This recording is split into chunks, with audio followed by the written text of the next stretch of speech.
Good morning students. Good morning ma'am. बच्चों, आप अपने दैनिक जीवन में सुबह नाश्ते में क्या क्या चीज़ें लेते हैं? मैम दूध, दलिया, दालें, ब्रेड। Okay, very good. तो बच्चों बताइए, दूध में ऐसा कौन सा तत्व पाया जाता है जिससे हमारे शरीर को ऊर्जा मिलती है? मैम प्रोटीन होता है दूध में। Very good. अच्छा, ब्रेड में ऐसा कौन सा तत्व पाया जाता है? मैम ब्रेड में कार्बोहाइड्रेट होता है। ओके। तो बच्चों, इन तत्वों को मिलाकर हम क्या कहते हैं? Sorry ma'am. ओके, कोई बात नहीं। तो बच्चों, आज हम पढ़ने जा रहे हैं पादपों में पोषण। क्या पढ़ने जा रहे हैं बच्चों आज हम? पादपों में पोषण। पादपों में पोषण में हम सबसे पहले लेंगे पोषक। जैसा भी आप लोगों ने बताया कि हम खाने में कार्बोहाइड्रेट, वसा, प्रोटीन ये सारी चीज़ें लेते हैं, तो ये सारी चीज़ें हमारे शरीर के लिए बहुत क्या होती है? आवश्यक होती हैं। तो जो पदार्थ हमारे शरीर के लिए बहुत आवश्यक होते हैं, ऐसे पदार्थों को हम क्या कहते हैं? पोषक। क्या कहते हैं हम? पोषक। ठीक है। नेक्स्ट बच्चों देखते हैं हम पोषण। पोषण क्या है? तो सजीवों द्वारा लिया गया भोजन तथा या लिए गए तत्व तथा उसको उपयोग में करने की विधि को हम क्या कहते हैं? पोषण कहते हैं। ठीक है बच्चों, आइए अब हम देखते हैं कि पोषण को हमने किस तरीके से क्लासिफाई किया है। देखिए, ये क्या है? पोषण। पोषण को हमने टू पार्ट्स में डिवाइड किया है। फर्स्ट क्या है? स्वपोषी पोषण। दूसरा क्या है? विषमपोषी पोषण। विषमपोषी पोषण को भी टू पार्ट्स में डिवाइड किया है। फर्स्ट क्या है? मृतजीवी पोषण और दूसरा क्या है? परजीवी पोषण।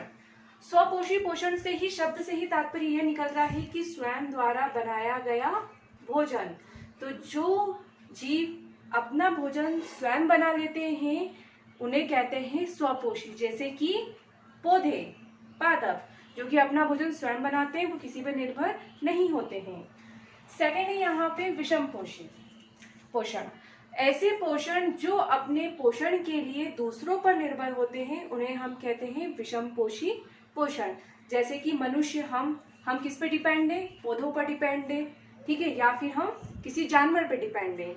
तो हम प्रत्यक्ष या अप्रत्यक्ष रूप से टोटली किस पर निर्भर है? पौधों पर निर्भर है। इसी तरीके से जानवर, वो अपने खाने के लिए किस पे निर्भर है? पौधों पर निर्भर है। ठीक है, इसी तरीके से और भी कुछ जीव जंतु है, जैसे कि कवक हुआ, मशरूम हुआ, फंजाई हुआ, ठीक है, कुकुरमुत्ता हुआ। ये सारी चीजें क्या होती हैं? ये सभी चीजें दूसरों पर निर्भर होकर अपना पोषण प्राप्त करते हैं।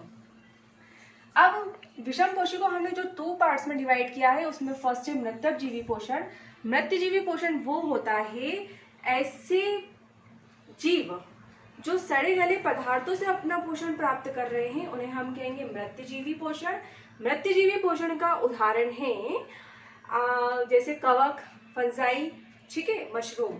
ये सभी सड़े गले पदार्थों पर ही उत्पन्न होते हैं। ओके, नेक्स्ट हम देखते हैं यहाँ पे परजीवी पोषण। ऐसे पोषण जो अपने भोजन के लिए अन्य ऐसे पोषणों पर डिपेंड है जो कि अपना भोजन जो है वो दूसरों से ग्रहण कर रहे हैं। जैसे कि अमरबेल।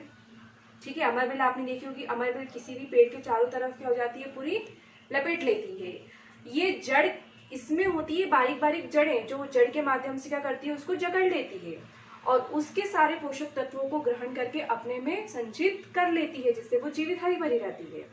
ठीक है, और ऑलमोस्ट आपने देखा होगा जो अमरबेल है वो कौन से पादप पे पाई जाती है? बरगद पे, क्योंकि बरगद में पोषक तत्वों की मात्रा बहुत अधिक होती है। ठीक है, तो हमने क्या पढ़ा अभी? ये पोषण पढ़ा। अब जैसा हमने कहा था कि पादप अपना भोजन स्वयं बना लेते हैं, तो कैसे बनाते हैं? तो अब हम देखने जा रहे हैं पादपों द्वारा स्वयं भोजन कैसे बनाया जाता है, या फिर प्रकाश संश्लेषण की क्रिया। तो बच्चों देखिए, मैं आपको चार्ट के माध्यम से बताने जा रही हूँ कि कैसे, किस तरीके से पादप अपना भोजन स्वयं बना लेते हैं। देखिए, ये आपको डायग्राम दिख रहा है पूरा। ठीक है, ये डायग्राम दिख रहा है, यहाँ पर ये पत्तियां बनी हैं। बच्चों, आप अपने घर पे भोजन कहाँ बनाते हैं? आप अपने घर में भोजन कहाँ बनाते हैं? किचन में, जिसे हम क्या बोलते हैं? रसोई घर। गुड। इसी तरीके से ये पादप है, ये पादप अपना भोजन कहाँ बना रहे हैं? पत्तियों में। पत्तियां इसलिए पूरे पादप का क्या कहलाती है? खाद्य फैक्ट्री कहलाती है। या फिर हम ये कह सकते हैं कि पत्तियां जो है पादपों का रसोई घर है, कि वहीं पर पूरे पौधे का खाना बनता है। बच्चों पत्तियों में आप देखते हैं हरा रंग होता है। हरे रंग होने का कारण है क्लोरोप्लास्ट। क्लोरोप्लास्ट होता है क्लोरोफिल की उपस्थिति के कारण। ये क्लोरोप्लास्ट पत्ती की ऊपरी सतह पर पाया जाता है। यह एक तरीके का रसायन है, ठीक है, हरा वर्णक है। इस हरे वर्णक को ही हम क्लोरोफिल कहते हैं। यही क्लोरोफिल ऊर्जा ग्रहण करके भोजन बनाने में मदद करता है। इसकी ये मेन क्रिया है। बिना क्लोरोफिल के भोजन नहीं बनेगा, ठीक है। भोजन ये ही सूर्य की ऊर्जा को लेकर संचित करके अपना भोजन बनाने का कार्य कर रहा है। अब बच्चों हम देखते हैं कि ये पत्तियों में छोटे छोटे सूक्ष्म छिद्र पाए जाते हैं, जिन छिद्रों को हम क्या कहते हैं, रंध्र। ये देखो रंध्र की मैंने संरचना बनाई है पूरी तरीके से। ये रंध्र की जो आपको संरचना दिख रही है, ये इसमें बारीक बारीक बारीक बारीक बारीक बारीक होते हैं, ठीक है। ये रंध्रों के द्वारा ही इसमें क्या होता है, कार्बन डाइऑक्साइड प्रवेश करती है, ठीक है।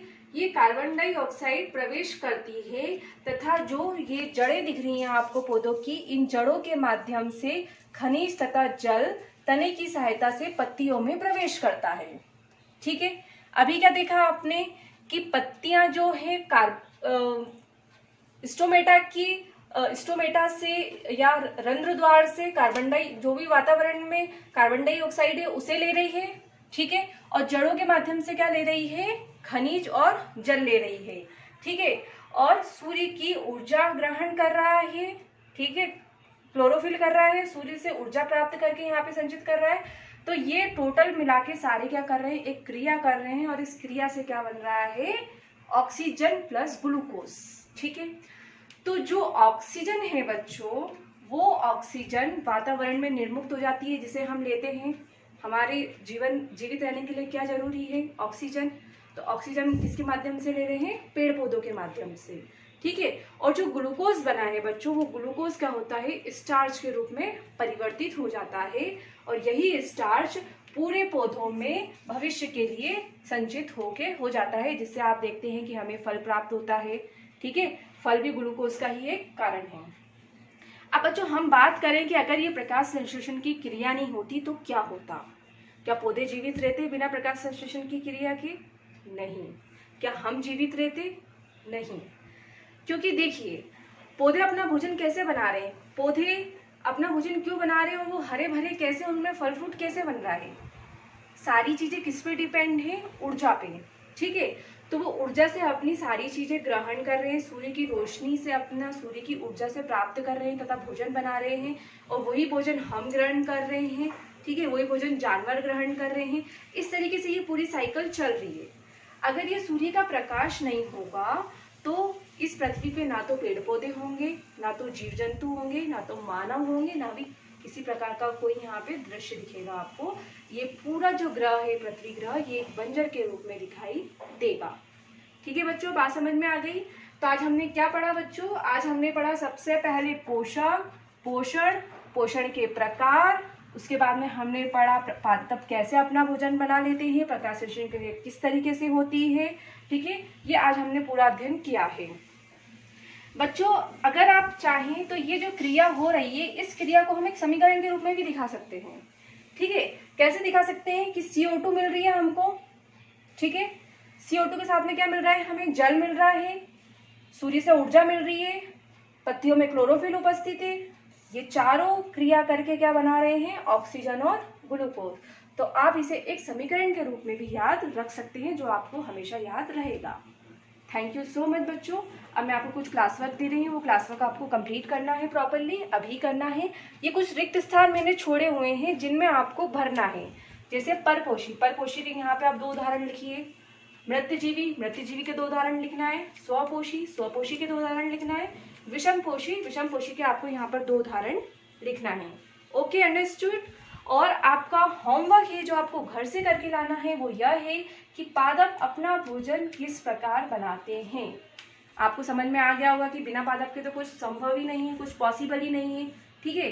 तो पादप अपना भोजन किस क्रिया के थ्रू बना रहे हैं, वो क्रिया आपको पूरी प्रॉपरली लिख के लानी है विथ डायग्राम। मैं कल आपका चेक करूंगी। थैंक यू सो मच बच्चों। We will